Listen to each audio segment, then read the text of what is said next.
Okay.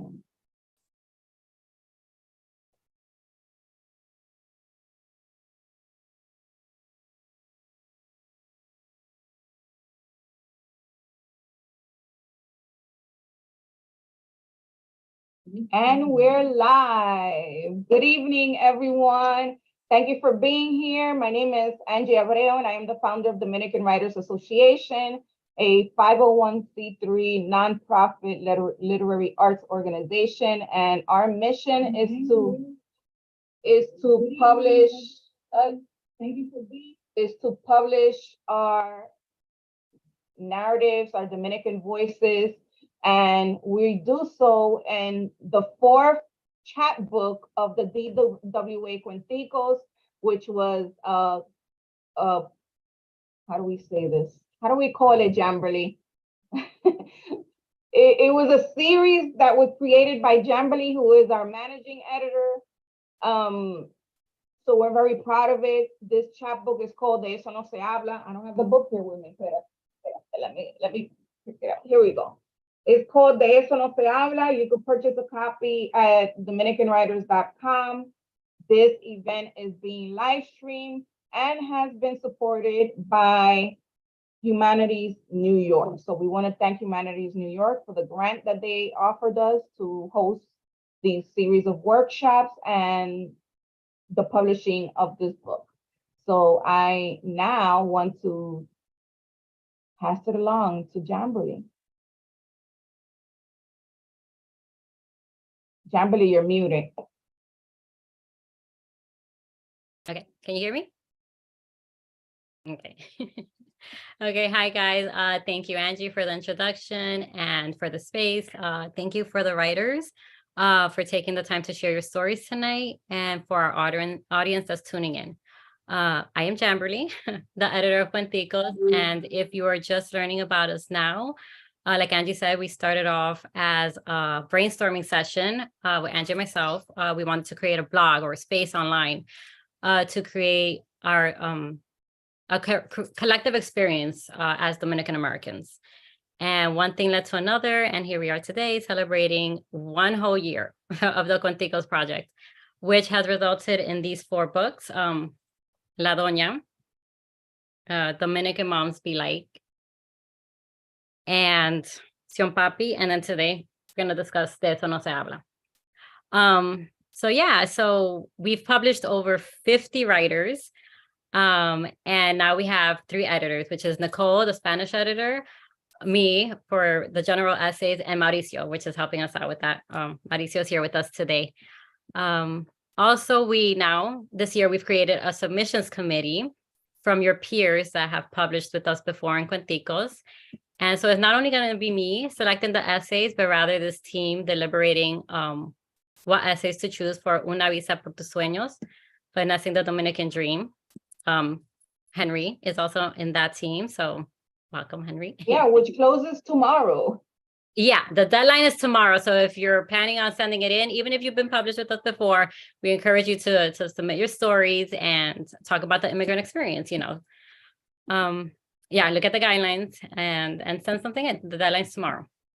Okay, so that being said, I am proud of our little Cuenticos family, and I encourage you to follow each other's social media. I think I stalked almost all of you. Check out each other's publications, reach out to one another, get to know each other, and support each other's creative journey. With that out of the way, let's move forward with the reading of De Eso No Se Habla. We had 30 writers for this chunky chapbook, our fattest yet. There were 30 writers. Tonight we are introducing 10 of those writers, and next Friday we will introduce 11 more. Just FYI, most of the topics tonight will be discussing sexuality, not so much sex. Not that that's a problem, because that's also interesting, but it's going to be discussing sexuality. So if you have an issue with that, maybe don't tune in. But for those of you that are cool with it and want to discuss, stay and listen to the reading. Okay, so let me start with introducing. These are going to be in alphabetical order. You can find the bios in the back of the book. And when it's your turn to read, guys, go ahead and say the page number that you're going to be reading from so we can follow along. Okay, we're going to start with Anaella Campaña, who is a Dominican Colombian writer from Queens, New York. Anaella focuses on writing stories that are authentic to the Latinx experience. Their work highlights emotionally daunting challenges the Latinx community encounters today. So Anaella, please share the page number and go ahead and read. Hello, I believe this is page 3.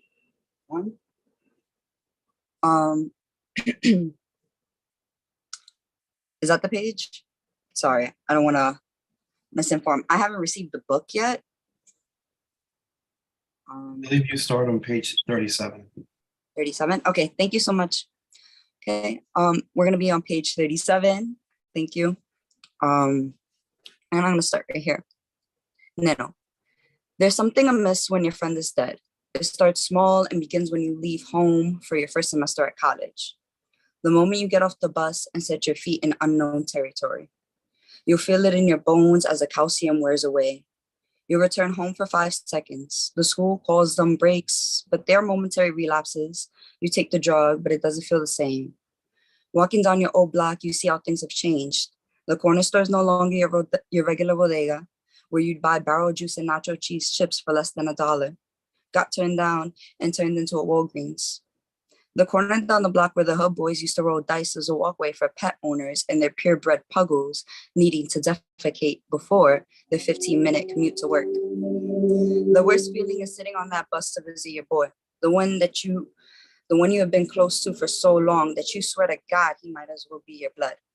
I bet y'all probably cut each other's hands and got into scraps for each other. The one homeboy that didn't call you Einstein or white for speaking correctly, even after you went and came back from college. Nothing compares to the moments shared. 2 bastard boys with no hope but aspirations.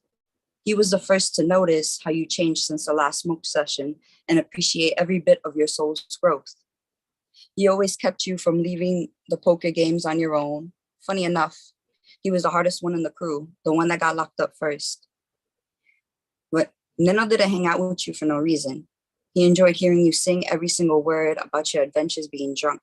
Neno laughed with you because while he wasn't there, he saw how content it made you to talk about the white girls who was all over you in front of her drunk hockey superstar boyfriend.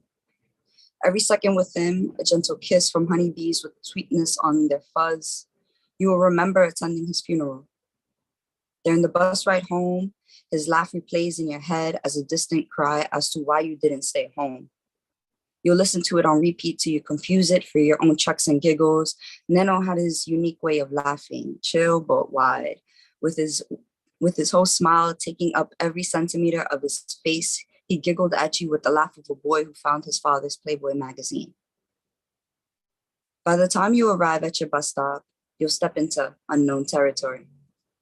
Neno's laugh fades out of your ears, and the sound of his parents weeping fills the walls of their funeral home.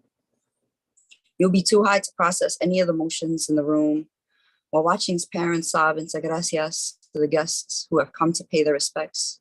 While you're avoiding awkward eye contact, you'll find him. His big lips, almond-shaped eyes with the shavings of the yucca skin to fill the brown, his jawline and caterpillar eyebrows plastered all over his sister's face. Luisa, who he constantly spoke of but never brought around. Briefly, you're sober enough to listen to her speak. She wraps her tongue around box cutters as each word glides across the blades, cutting her tongue piece by piece. Thank you for those who have been able to attend all the services for Madrin Neno Luna. Suddenly, the room tilts on its axis and begins to spin faster than the twirls in the typical music you and Neno used to dance to at Howard Beach. I wish you all many blessings from Luna family to yours, Luisa will say to make the typical stop. You spend minutes in front of his casket thinking about all the moments you enjoyed the warmness of his voice. You've known it since the beginning of time. He would never stay yours forever. But in the time you were with him, he was yours. Reruns of his smile and gentle touches, knees touched on the train as he slid his arm around to keep you close. You were his. His admiration was the only thing that's kept you alive for this long. His neck tattoos covered by the funeral home makeup, make his face look fuller in the casket. Mirable, tattooed on his hand and black ink for his abuela. You could almost feel the softness of his palms with their steel cut calluses. This time his hands are not his own.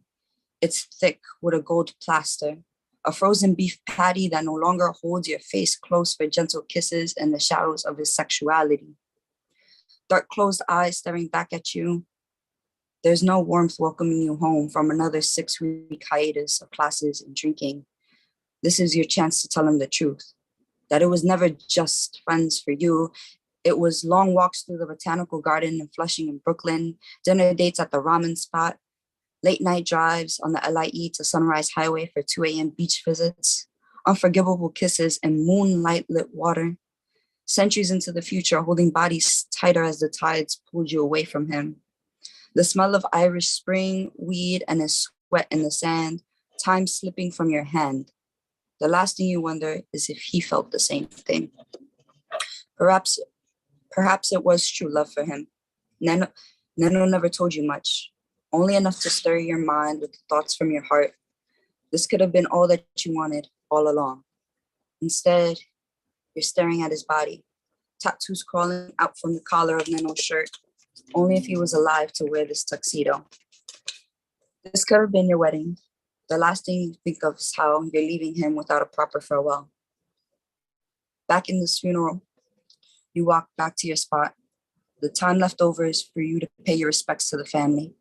Usually, you're a killer-ass small talk, except when the pit of an avocado sits in your small intestine and the skin of a mames chokes you up. It won't be your salty tears to drown the guest. Neno's girlfriend sits across the room next to his parents and sister. She looks like she could use a shoulder to cry on. Had your eyes not been so red and the smell of skunk so profuse, it would be your black double-breasted suit that her cheap makeup and heartbreak stains. You know all the perfect tricks and words to make a woman feel better, just not when you're in love with the same man. Thank you so much. Oh, thank you for that. You know what's strange? It's like it's about death and looking at this person that you love, and it's a body, but it's not like I didn't feel the sadness. I felt like the numbness of grief, like walking and being on that bus with you and feeling this numbness. It's just like surreal, like looking back at the moments with this person. But it wasn't sadness. It was a strange, like out of body feeling. I don't know if that's what you meant to put out there, but that's what I felt the whole time reading it. So thank you. Next is Angel Rosario Jr. Angel is a Harlem-born and raised Afro-Latino gay man. He is a doctor currently training in general surgery who loves caring for the Washington Heights community. When not operating, he enjoys exploring his intersectional identities and culture and grappling with power privilege disparities through memoir journaling. Angel's essay is on page 12. Go ahead, Angel, take it. Thank you so much. I'm gonna start reading from page 14. It starts with, there was too much evidence. There was too much evidence not to see this coming. At 8, a big 𝙃𝙖𝙗𝙗 trailed off behind me, stumbling on mommy's Payless pumps. At 10, when my oldest sister was forced to meet with Principal Asena, they must have known.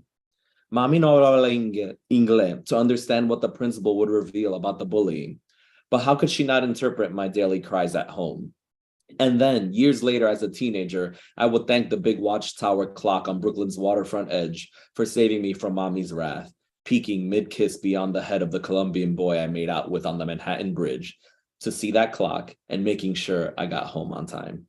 But when I did arrive home, how didn't she smell the cheap Adidas cologne rubbed up against me? I mean, shit, I didn't even wear cologne.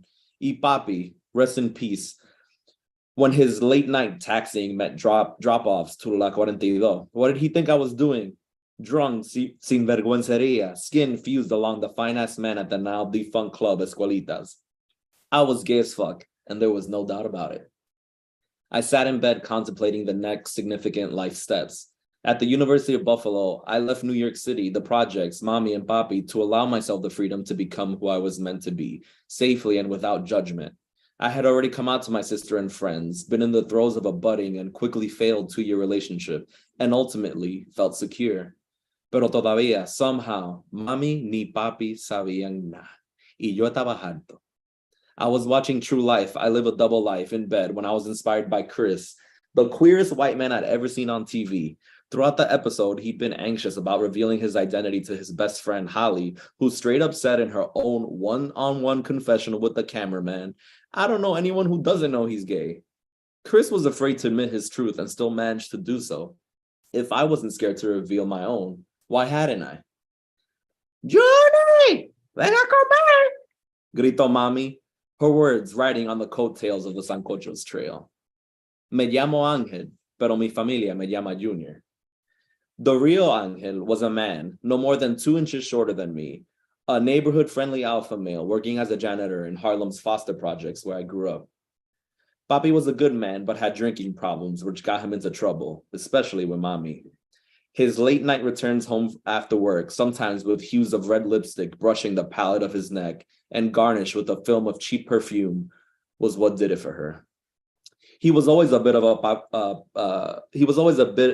papi shampoo, indeed, a retired mujeriego in the earlier years of their marriage, handsome, charismatic, dressed nicely.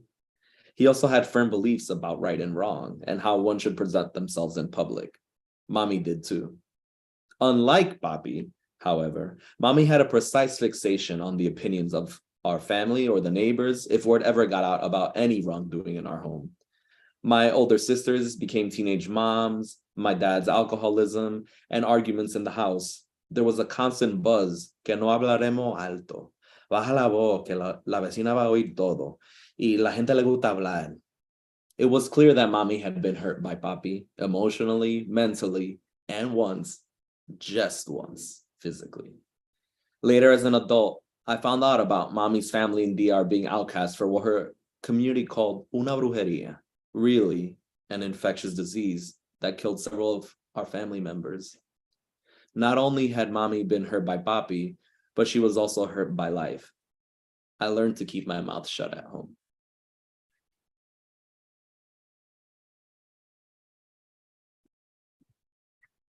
Thank you. And boy, isn't that true? You learn at a young age that you're not supposed to speak about certain things, which is why we need this. But I wanted you to get to the part where your dad stood up for you with that teacher. I don't know, that just out of the whole thing, that's what struck me. Like your dad always had your back. And that's something you don't see often because it's usually the mom that's like, oh, me, all right. But this time it was your dad had your back. So if you want to read that, guys, get the book. You have to read that part. Okay, who's next? Let me see. Arlenys, you're next. Let me see. Okay, it says, Arlenys Morel is a Dominican-American creative force, raw storyteller, limitless writer, and passionate performer.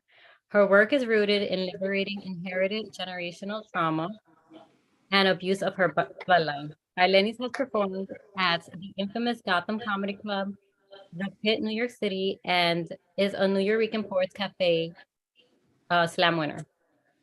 We have published her work before, and she writes for Dreamers and Guerreras.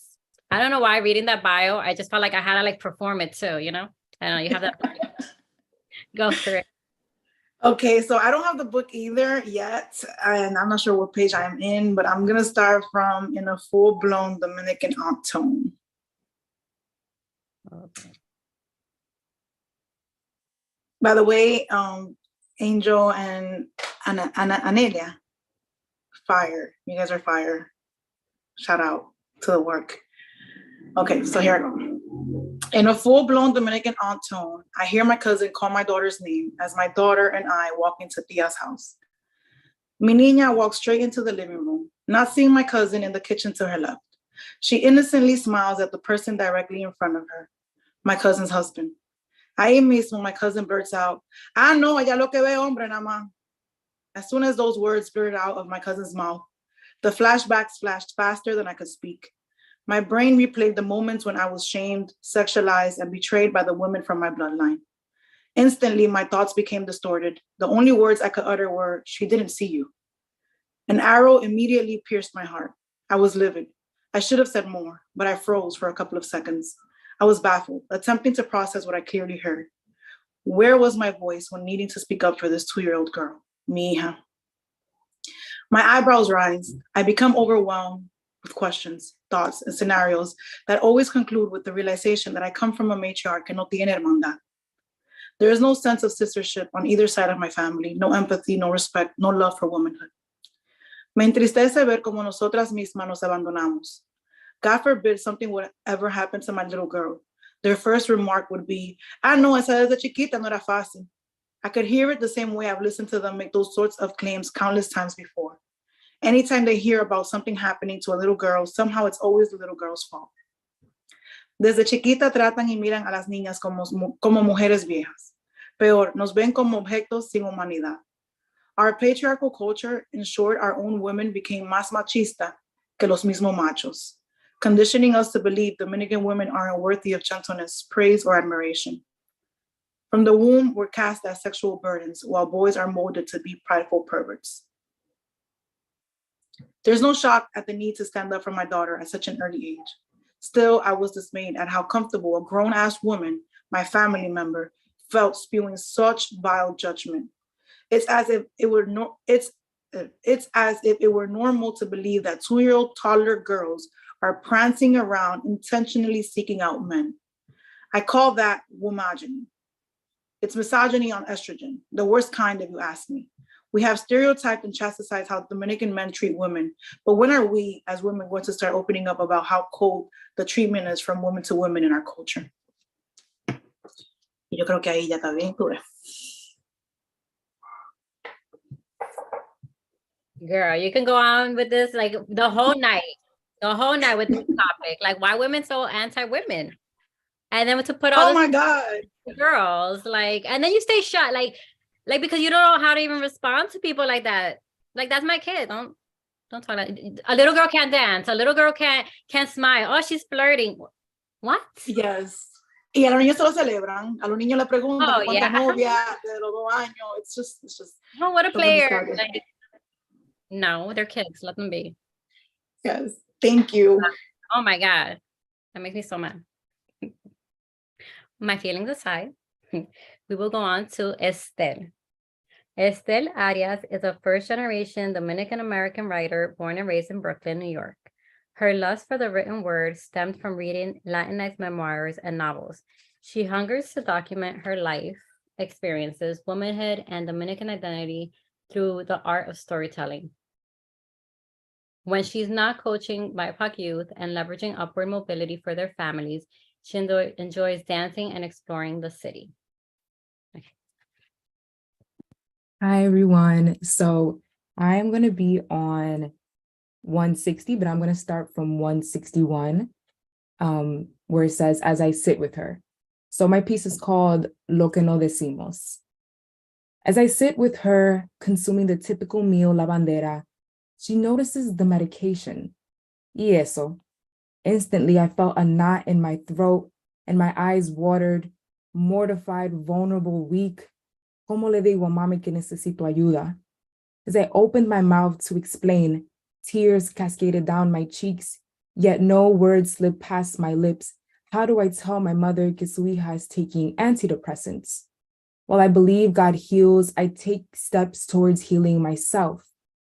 Getting medication was my way of moving my feet.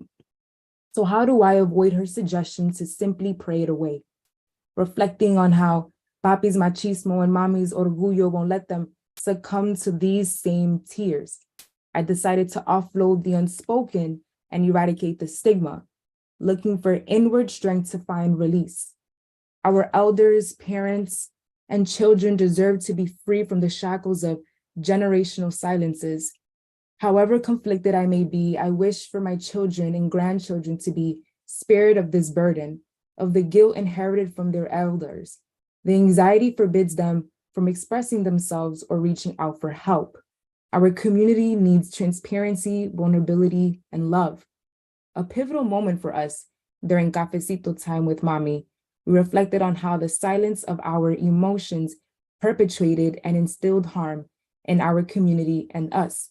Y por qué no, ¿verdad? Thank you.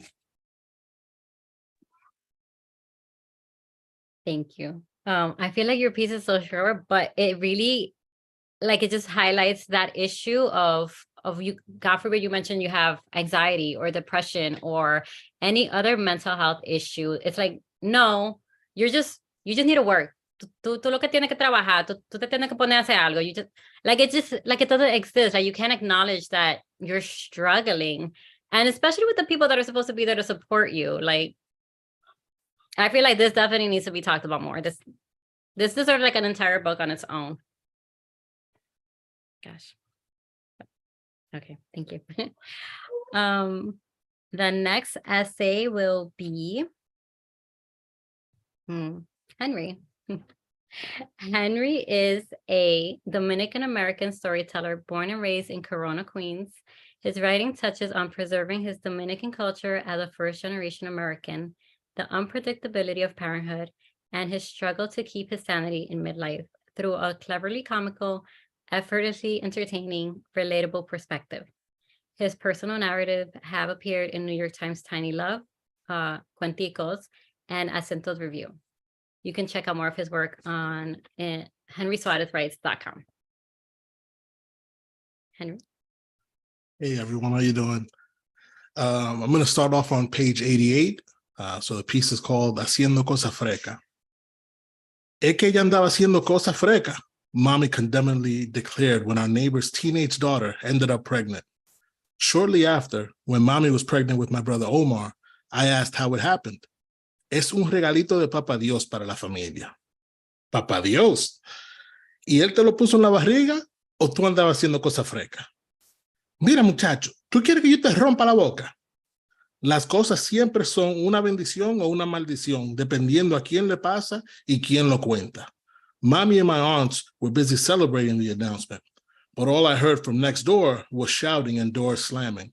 Why was it a blessing for us, yet immoral for my neighbor? Growing up Dominican, it's nearly impossible to cultivate a healthy relationship with matters associated with sex, whether it is sexual identity, relations, behavior, or knowledge. I don't know of a single Dominican household that discussed the birds and the bees. Frankly, I still don't understand the reference. And when I tried to Google it, I ended up even more confused. Dominican parents act like reproductive knowledge is obtained through osmosis. They induce self-loathing and disgust of the opposite sex, all in the same breath. Seriously though, for a culture significantly impacted by teen pregnancy and STDs, minimal effort is placed on education. In my prepubescent years, Mommy walked in on me in the bathroom with my pants down, examining myself. Oye, guarda eso y súbete ese pantalón, que no te vuelva a ver con esa pistolita en mano. Tú no sabes que eso es un pecado. This proved particularly challenging a few years later when my thoughts ripened, my body reacted involuntarily. Boys would tease one another about self-gratification, knowing damn well that each of us was going home and doing the same thing. My body was rebelling, sending me straight to hell. Una eternidad por darte manigueta. Me parece severo.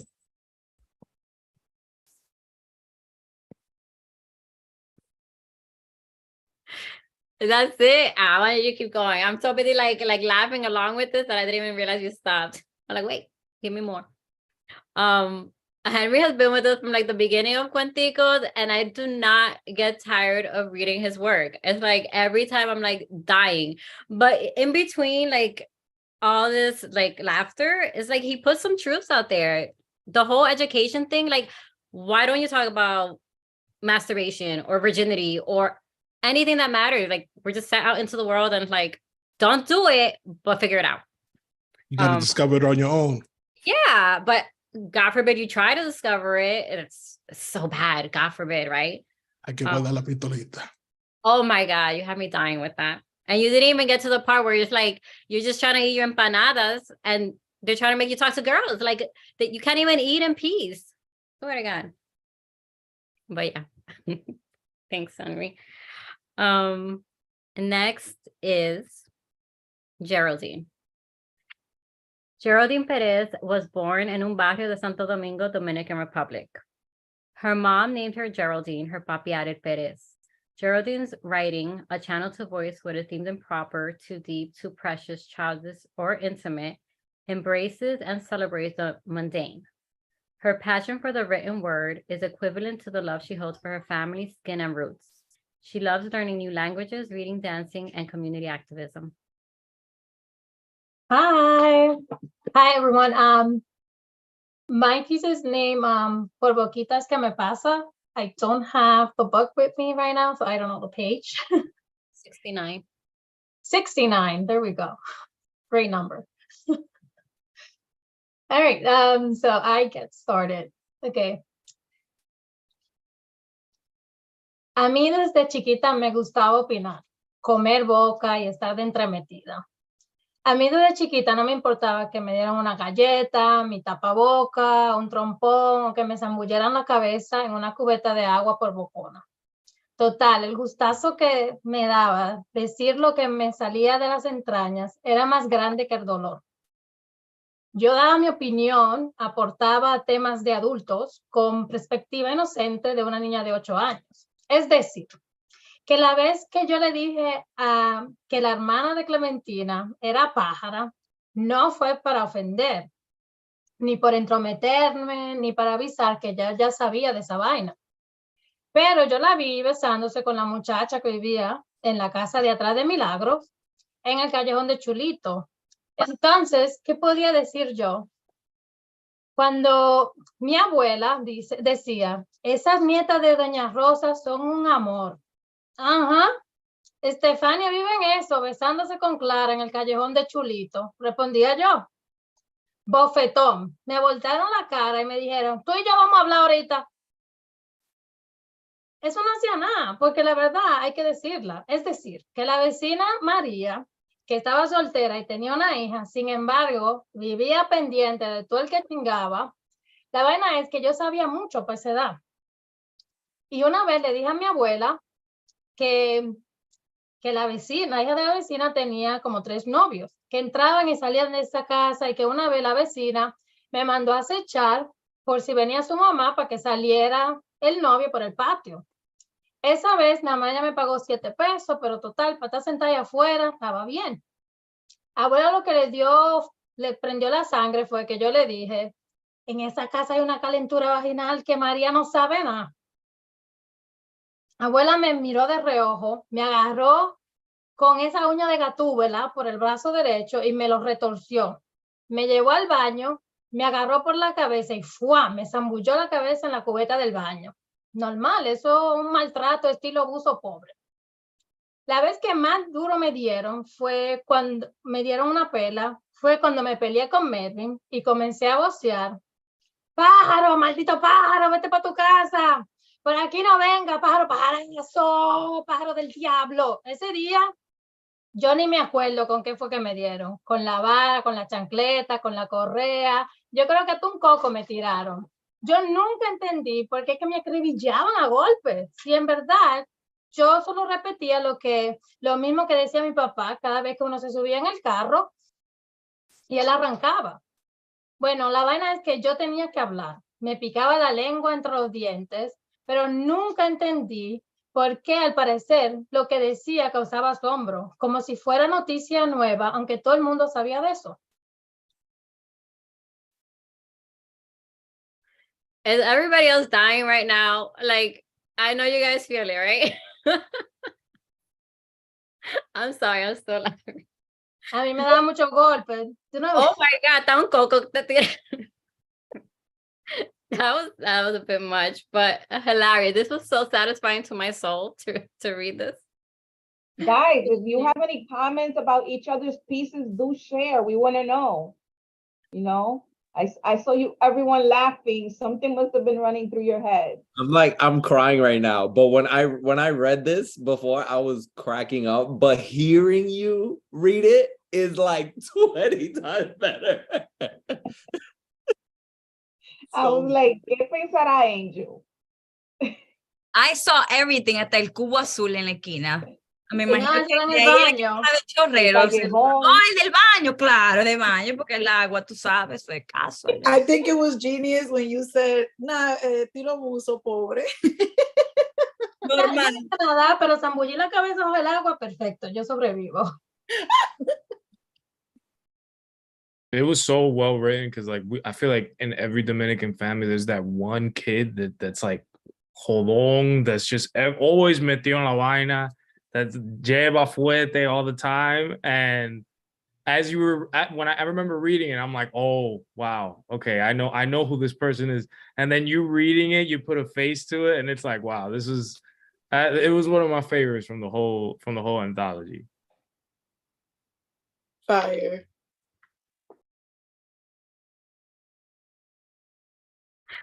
Okay, we all agree that was perfect. That was great. Well, everyone in the chat in the YouTube is cracking up.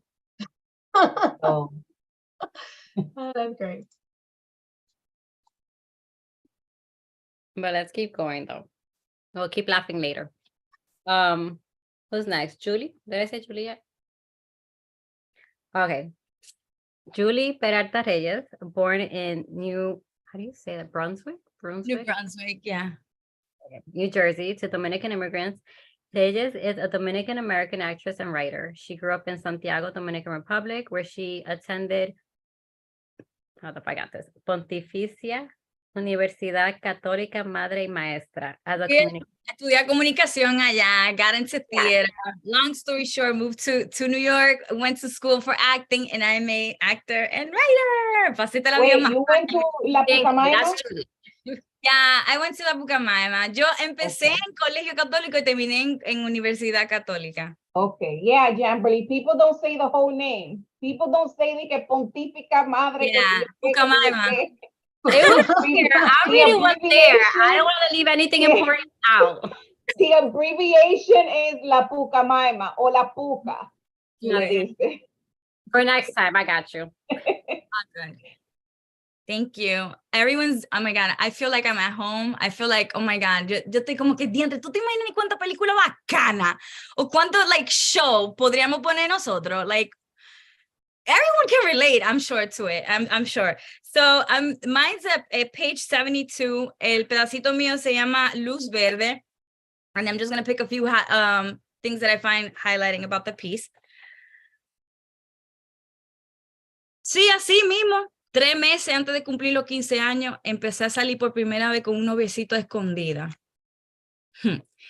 Quedar embarazada a los 15 años en mi familia, como en mucha otra que también conozco, era como declarar que usted era como un puta, cuero, atrasada, malagradecida. Y no creo que ninguna mujer en verdad quiera eso. Y que yo sepa, uno no anda pensando qué va a suceder, que si usé un preservativo, que si la pastillita del otro día. Porque mira, a los 15 años, apenas uno empieza a vivir, uno no sabe de nada. Y como dice mami, usted es un culo cagado.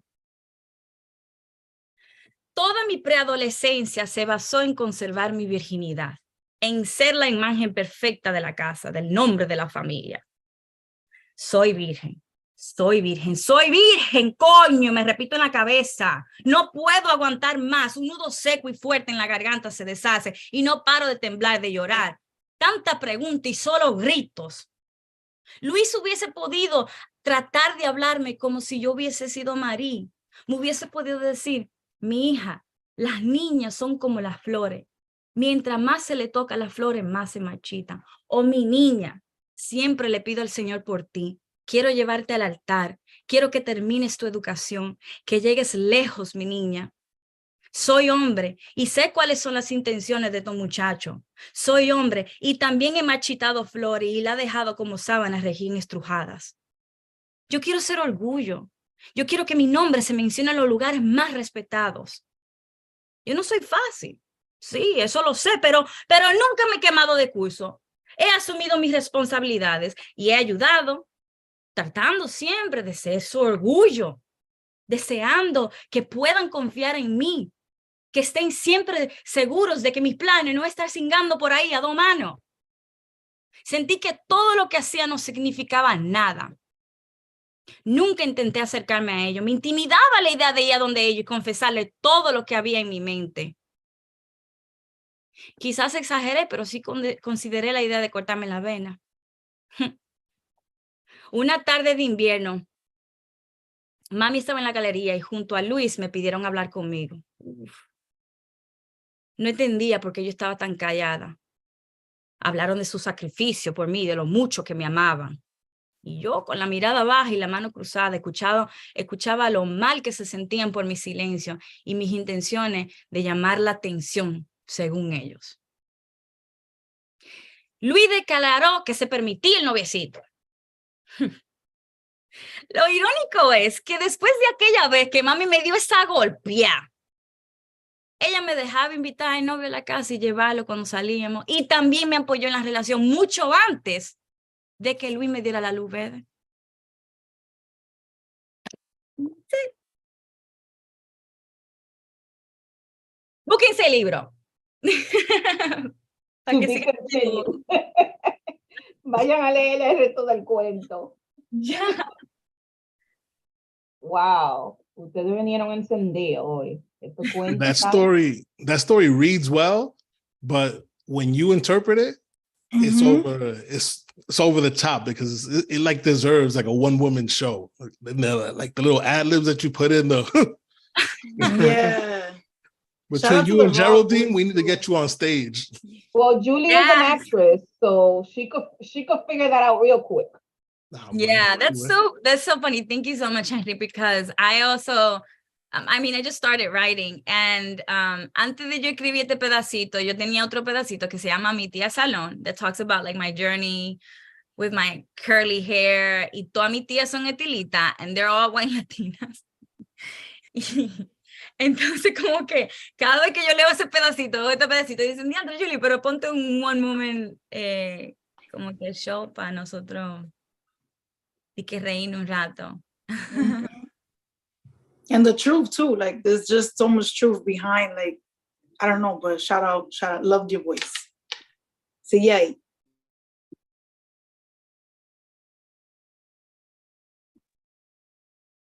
You know what this piece made me think of though? Like, if they were gonna accept the boyfriend anyways, like, why do they have to take that experience from you? Like, the first love, the first boyfriend, the first kiss, the first touch, it's also exciting and natural for, like, just talk about it to your kids. So it's not awkward and painful. How old is your daughter, Jamboree? She is 6 and she has like 5 boyfriends because she needs backups. So, but I'm starting from now. I'm like, talk to me about everything. Like, really? That happened in school? Oh, okay. You like backups? Well, yeah, because you know, you need options.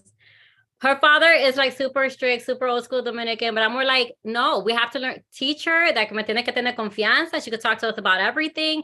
And that way you can give them advice, you know, as they go along. Not like, you know, everything's bad. Don't do it. You know, I want to kill her spirit.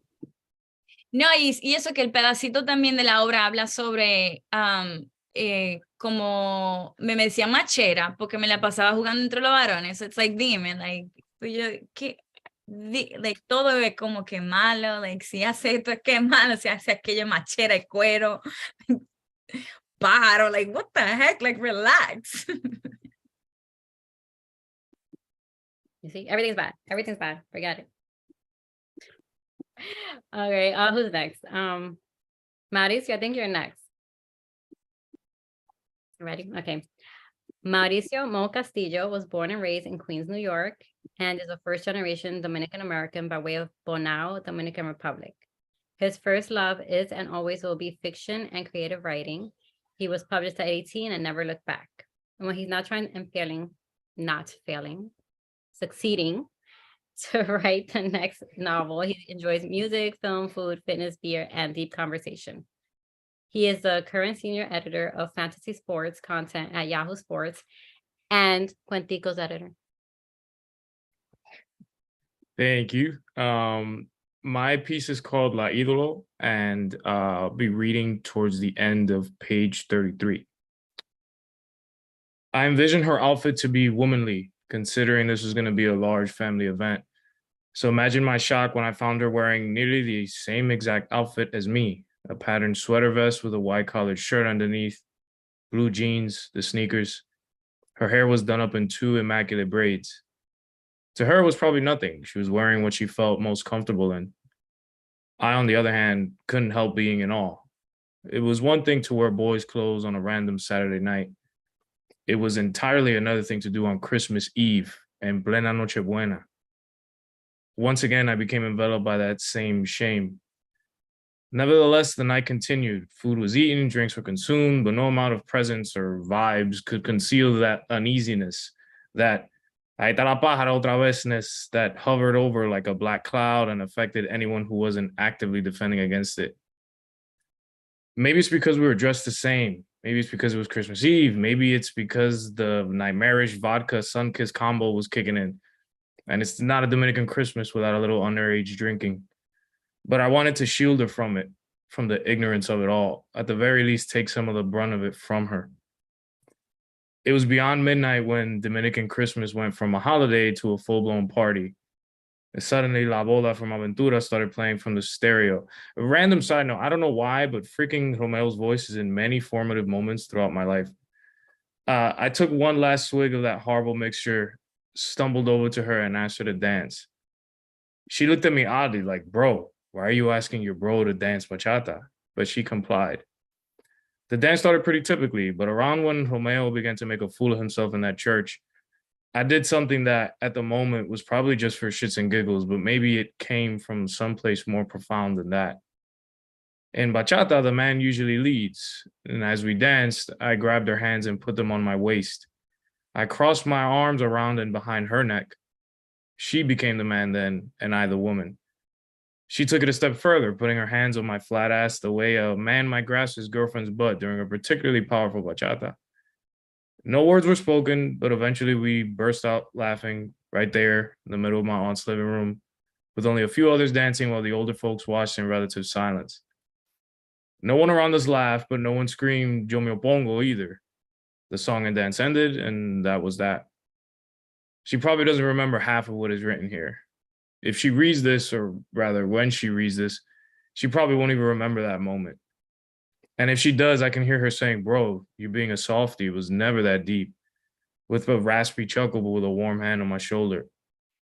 My cousin, another tough as nails woman, would agree, but it was significant to me.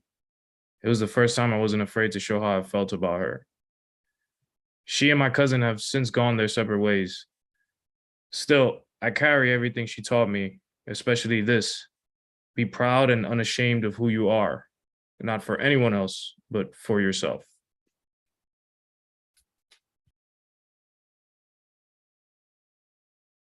Thank you, Mo. And shout out to La Idolo if she's watching. I remember when you were going to submit this, or when you submitted this, how you were checking in with her. And I think you did. You talked to her about submitting it. What was that like? Yeah, I mean, like, again, like, this is like somebody that I really cherish, even though we're not like close anymore, you know, because, you know, she's my cousin's ex-girlfriend. Obviously, la cosa pasan y la gente se separa, whatever. But from the jump, like, I met her at like what, 15, knew her since was very like close to her for like 3-4 years. And in that 3-4 years time, she was just like so impactful. So, you know, I reached out on like Instagram, like I reached out, and she was like, I was nervous because I thought she was going to be like, nah, bro, get the fuck out of here. You know, like I'm not going to do that. But she was very warm. She was very welcoming. She was honored. And she was like, yes, absolutely. I hit up my cousin. My cousin was also very warm. So it worked out, and it worked out as a way to like catch up a little bit, you know, like see where we were at in life. So it was good to write about it, and for many, many different reasons. Well, I that's would say that the influence that it has on people, you know, from a young age. Like if you see, like it's all about like seeing what's out there, like from a young age. So you're not like growing up to be sheltered from differences, and you're standing up for your family. the delivery was great. It was great, and I really liked the fact that even though you wrote this, it doesn't feel that it's about you, but about that person. It feels like a tribute. So I really enjoy your voice there. Thank you. That's actually like, I think I was going for that. Like subconsciously, I was like, how can I write this, but not make it about me? So the fact that that came off is huge. So thank you.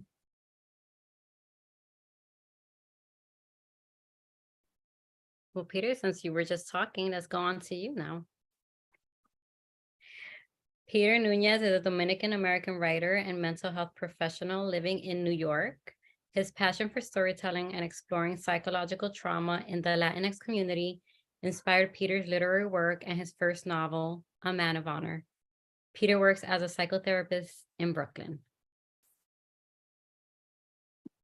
Thank you. My piece is called God is Not the Answer. I tend to speak very softly, so can you guys hear me well? Okay, so I'm going to be reading from page 194, the second paragraph. When asked why we had come to see her, my mother told of my experience hearing people who weren't there. To this, the woman grunted and shook her head as if something had fallen on her hair, ordered me to close my eyes, take a deep breath, and make the sign of the cross backward. The latter took me multiple attempts to do right. She put her hand on my head and mumbled unintelligible sounds. The tablets of Moses, Lilis, Cristobal Colón, names and things I hadn't and still haven't heard in the same sentence since then. Unable to resist, I opened my eyes to find the woman's eyes rolled back. Panic-stricken, I tried to run to my mother. The woman was speaking in tongues, and a strange force compelled me to remain sitting. I can help you, the woman said with iris-absent eyes. She revealed to my mother that there was a demon of insanity inside me. My father's past lover expelled this demon to possess my father out of spite, though it plagued me instead, as I was easier to control.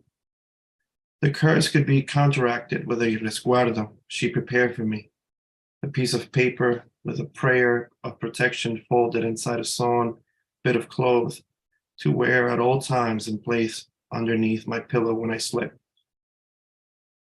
I'll prepare a toma to give him every time he complains about the demon talking to him, the woman told my mother. This, wait here. She disappeared behind the curtain.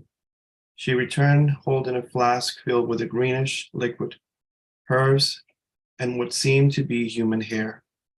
She told me to drink it, so I did. When we got home, the voices entered with us. They were angry. The moment I thought of running to my mother and drinking the remedy, they threatened to kill us both. What was that you drank? One of them asked one of them. Another answered, it was poison. He swallowed hair, said another one. He'll grow inside you. The last remark felt so horribly real that I ran to the bathroom and attempted to swallow my father's razor blade. My mother grasped it from my hand before I could ingest it. I ran out of the house and continued to run until I could no longer.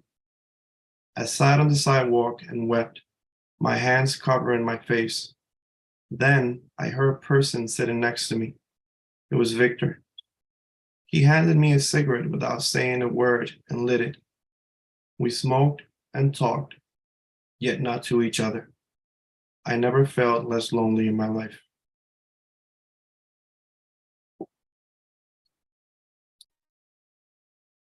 Thank you, Peter. You're a psychotherapist and you write about psychological trauma. I wanted to know, like, what do you think about how Dominicans are like, oh, está embrujado, o tiene un demonio adentro, but never say like, oh, it's a mental health issue, like anxiety and depression and bipolar and schizophrenia, that's not real. Pero sí tiene un demonio adentro. You know, how do you... So I wrote that thinking of that specific illness, schizophrenia and psychosis. I mean, every time that I go to the DR, I see people, you know, walking on the streets, talking to themselves or yelling. And it's usually el loco del barrio. I had that man growing in my when I was growing up in my neighborhood. Like we were, as kids, we would run away from him because he was possessed. Because that's what we were told. And you know, it's a demon. He was possessed. He needs to go to church. And while the truth is that person maybe just needs someone to talk to, or a medication, or a therapy, but we demonize them because we don't want to accept that there's something.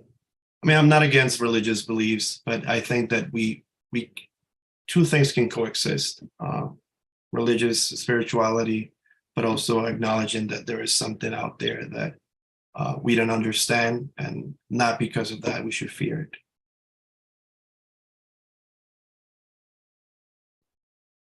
Exactly. Both things can coexist. I think it's the fear that stops everyone from talking about it, though. Thank you for that. Last but not least is Yulissa.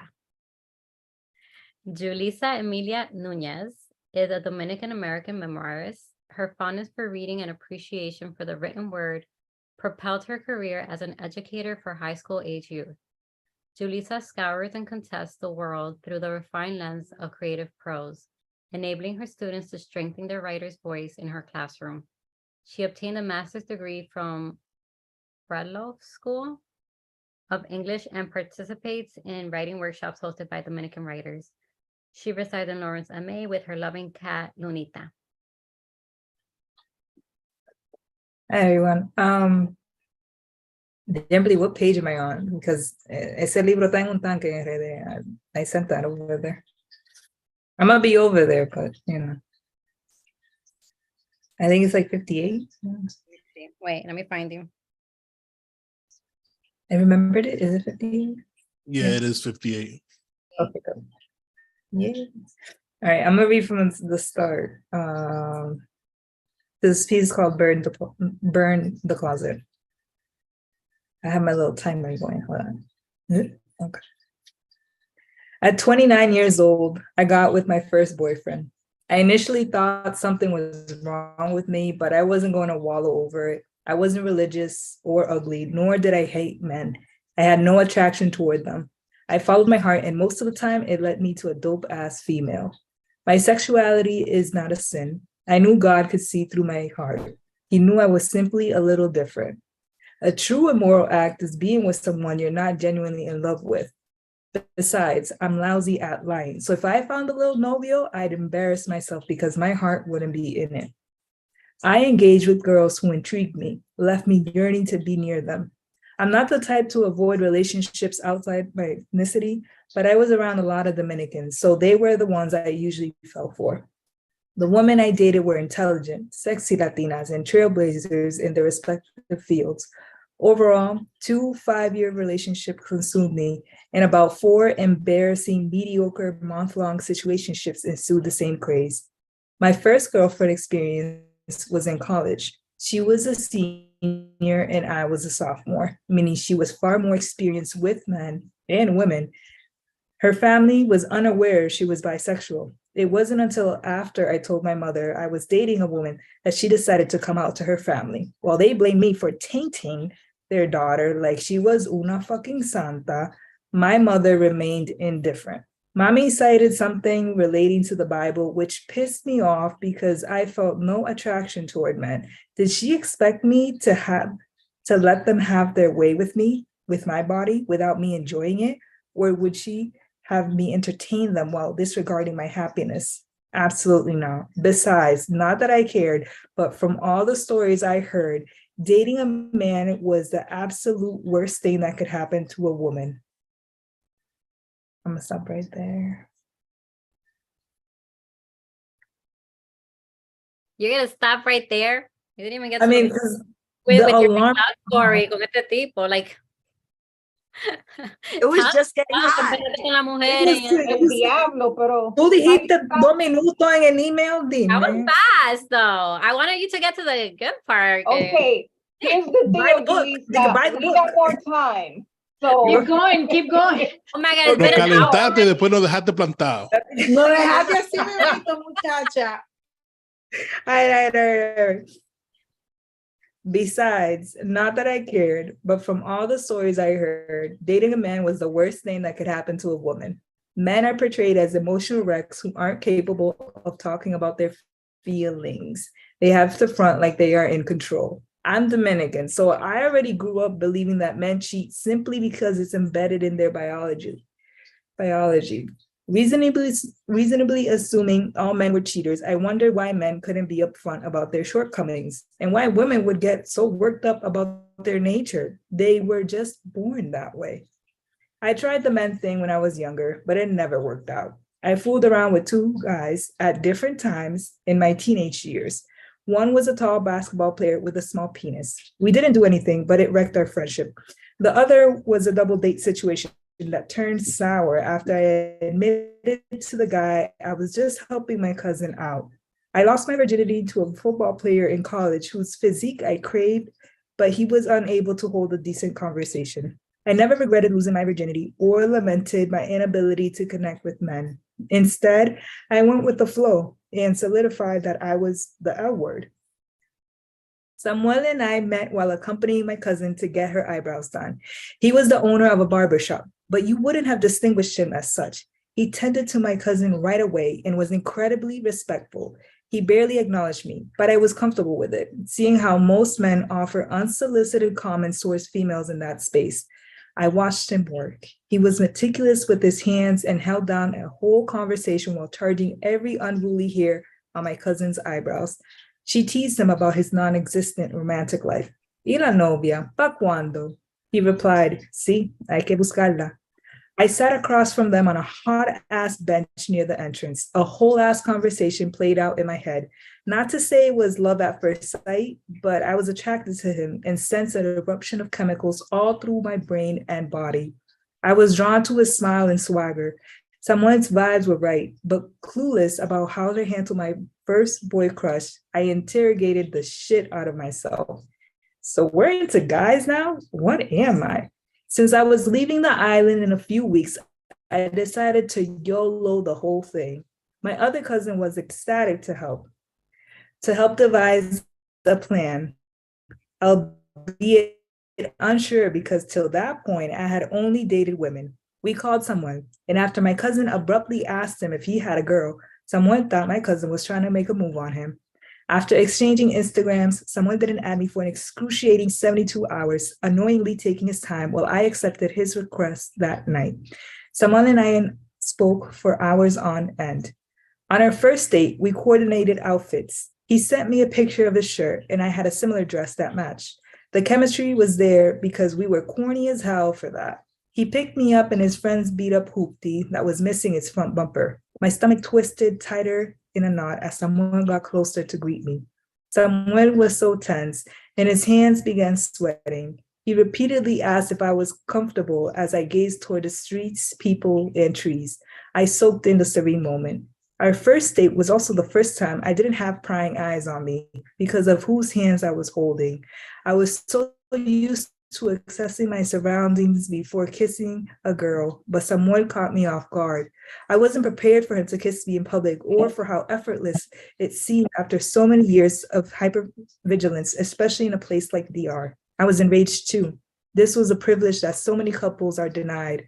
It was wild how we even received compliments on our matching fits. This moment allowed me to see that I wasn't paranoid. The world did treat me differently because of who I dated.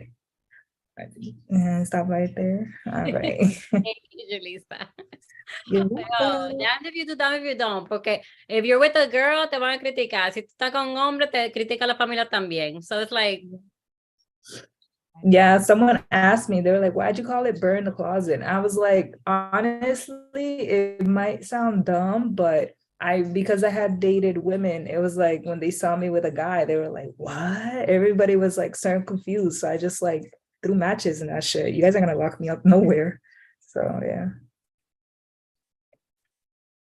Oh, thank you. I knew I was gonna like it as soon as I saw the title. I was like, oh, okay. No coming out the closet. Let's just burn the whole damn thing.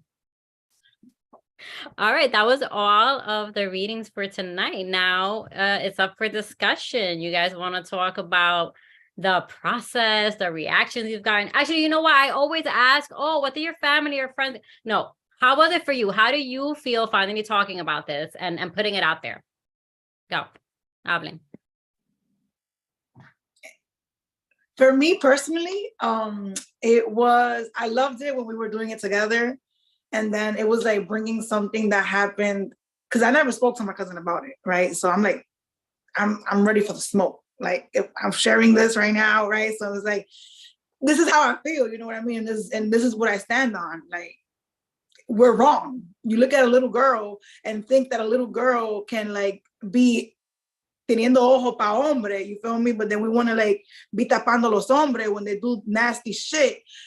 I'm ready for the smoke. So it actually like invited me to like really own not only my beliefs, but it's like, I'm having these discussions. I don't need to have it with my cousins, simply because I know that they're stuck on that mindset. You know what I mean? So I'm open to having that conversation with fellow humans that are, you know, on the same path and that know that we have to stick up for our little girls and our little boys.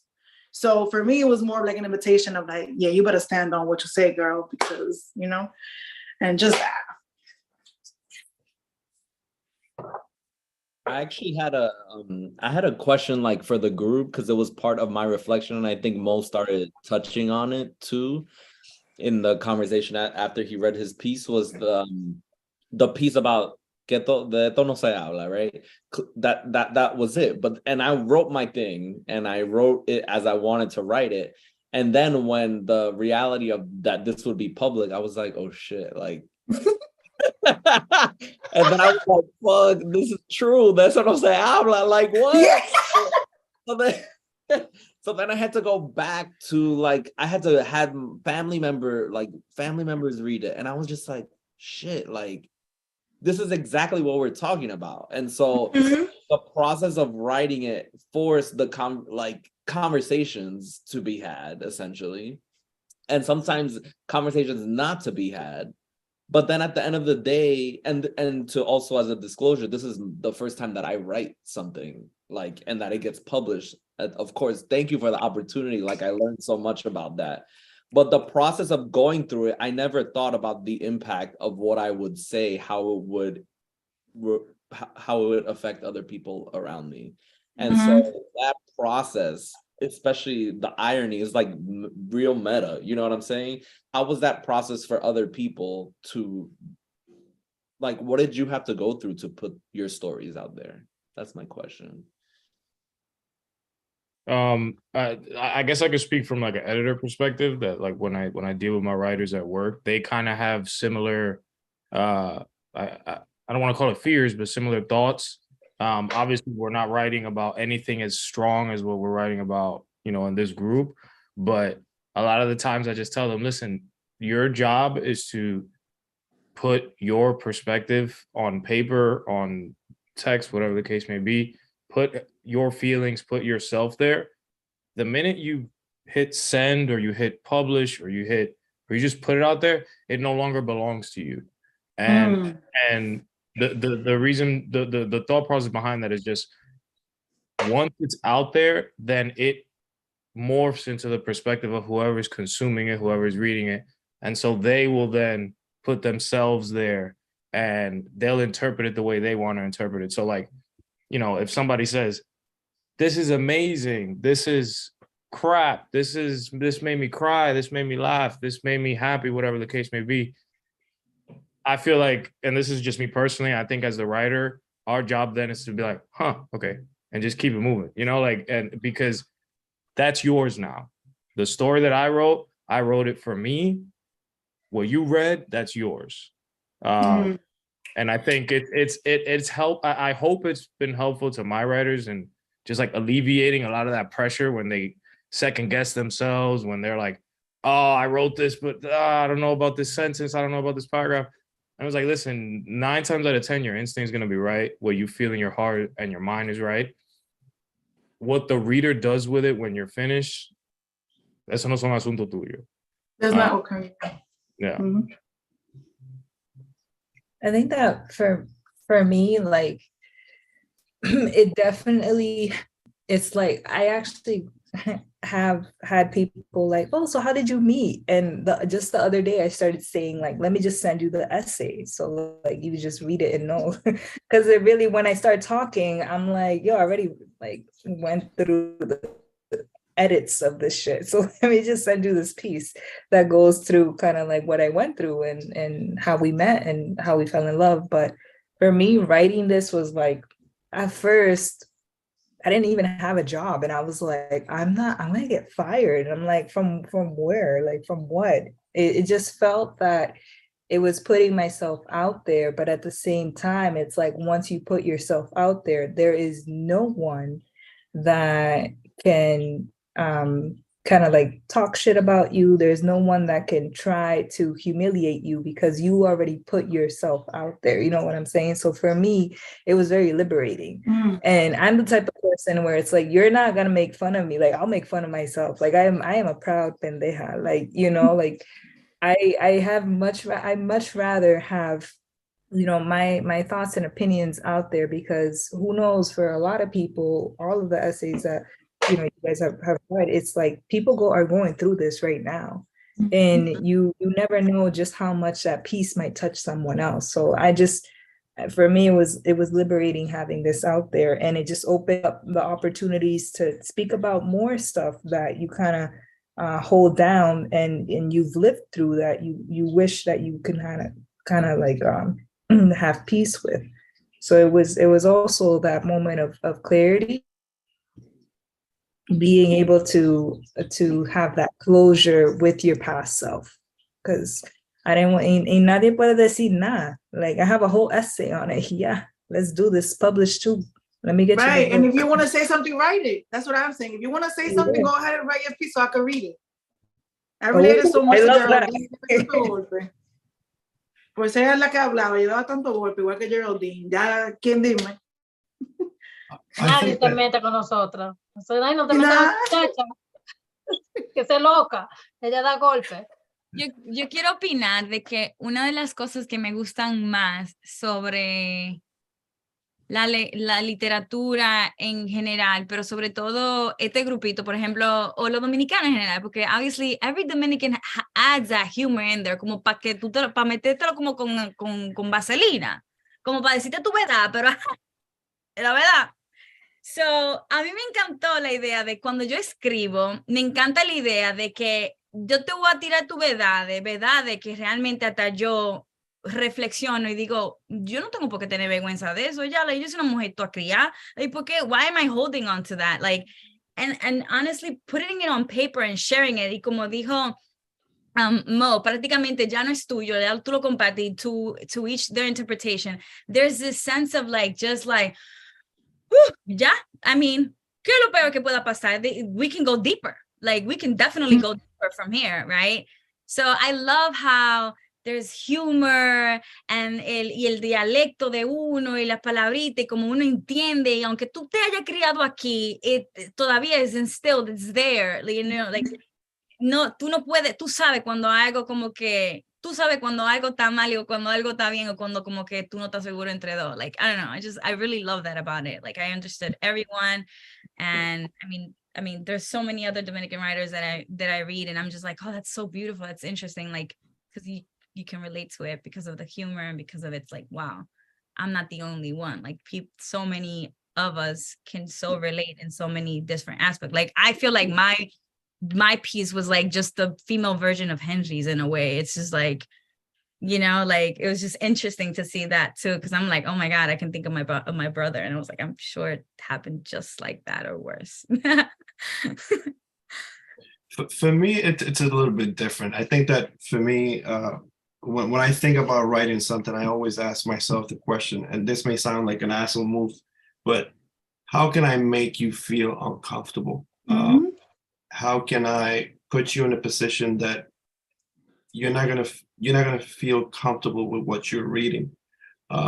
Because I think that when I do that, you have two options. You either leave the reading, you close the book, or you close the tab and you stop reading, and you prevent yourself from growing, or you ask yourself, why is this making me uncomfortable?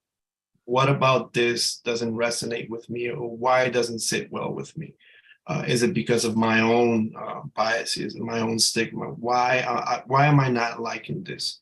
And I try to do that with everything, not just what I write, but the title. I think, God is not the answer. It's a controversial way of seeing religion. And I don't know if you saw it on the website, but even the picture, I want to make you uncomfortable with everything that I put out there, so that because I think that only when you're uncomfortable, there's an opportunity to grow. Because if you feel comfortable, it's because you already are familiar with where you are. And that doesn't necessarily mean a good thing, if that makes sense. The interesting thing is that your piece in particular, it kind of took me back, right? So like it reminded me, I still have a cousin, but when we were kids, él vive en el campo. So, entonces, a él le entraba una cosa y se volvía, él era tirando piedra hacia la pista. Y entonces yo decía que se le metió un demonio.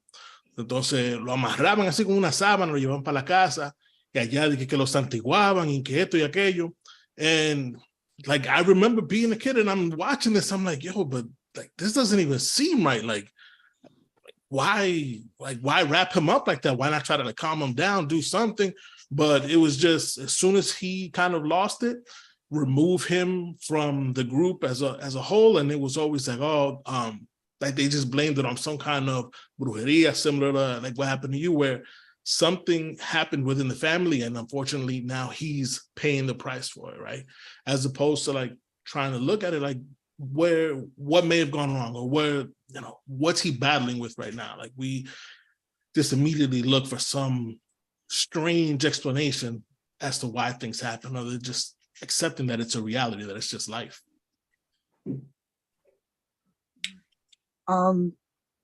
I agree with like Peter, coming from that standpoint of writing, of looking to push the boundaries and put people in a place where they feel uncomfortable and having to deal with certain topics, which is why for my piece, I didn't want it to just be like a narrative of two gay men. No, I wanted to be like combining sexuality with death as well, because de nosotros Dominicanos, we always joking. We always making broma or something, especially even like at funerals, people are still, there's always a corner group joking. And I'll never forget growing up, I attended this man's funeral, and it was hush hush in the corner of like, oh, but he used to wear, tacos and go out like this on Roosevelt Avenue. And I, as an adult looking back, I could only imagine how his lover felt, to have to probably sit in a room and look at everybody else and not be able to sit there and process and mourn with everyone. And I think part of like pushing boundaries, something that I like to do in my writing is make you feel like you're lucid dreaming. I like to create this whole new world that you're totally propelled from your world to a different space. And this, whatever emotion, the feeling, the energy just sets into your body. And this is where you're at right now. So, yeah.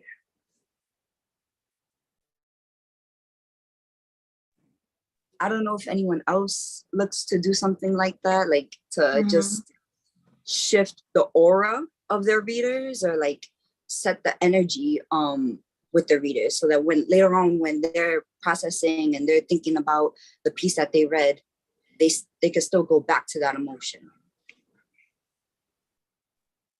It's funny you mentioned that, because as I was reading your story specifically, the minute I want to say from the very first page, there was this moment, there was like this feeling of like ominousness, like this is not going to end well. And I think it speaks to like your writing voice, because it wasn't any one sentence or like any one text. It was just a combination of everything that just kept that feeling throughout. And you kept like turning the page, like, oh, is it here that is going to happen? And you kind of like, you kind of squirmed a little in your seat. And initially I just wanted to say that as like a compliment, a testament to your skill, but just going for what you were just saying, that's exactly it.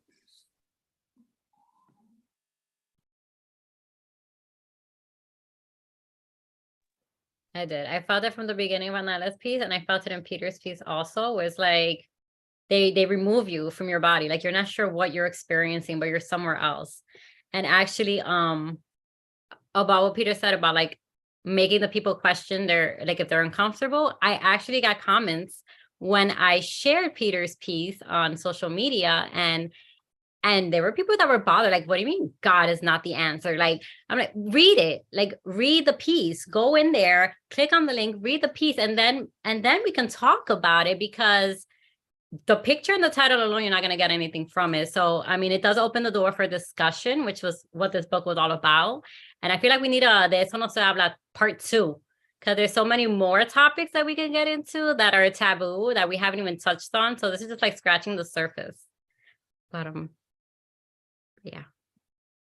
I just want to say that I am very honored and grateful to be in this space. Like reading you guys' pieces and hearing y'all say y'all pieces is a whole different experience. Like I was laughing, I was tearing up, I was all over the place. And so for my piece, I wanted to highlight mental health and the stigma, so much stigma that there is in the Dominican community. And I added a lot of dialogue because I wanted whoever was reading my piece to feel like they were in that room with me and my mom having that conversation when the pandemic had my depression at its peak. And that's something we don't talk about. And yes, as Dominicans, we love to laugh, but sometimes I think that those jokes that we say about like mental health, or, oh, like we loosely throw like, oh, that person's depressed. I'm like, I think we should dig deeper into that. So I wanted to write about that experience. And yeah, I really enjoyed this. I really did.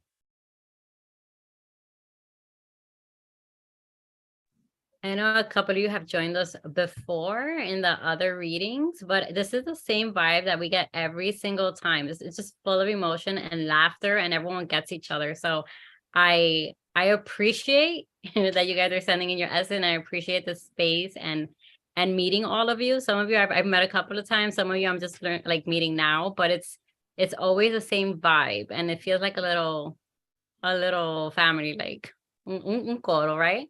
So I appreciate it, and I don't know if you guys can stay longer. Angie, I don't know if you have any final comments. I know it's been like an hour and a half, but so if you have the book with you, can you hear me? Yep. Okay. If you have the book with you, hold it up. I want to take a picture. If I could post it. Okay. Let me not include.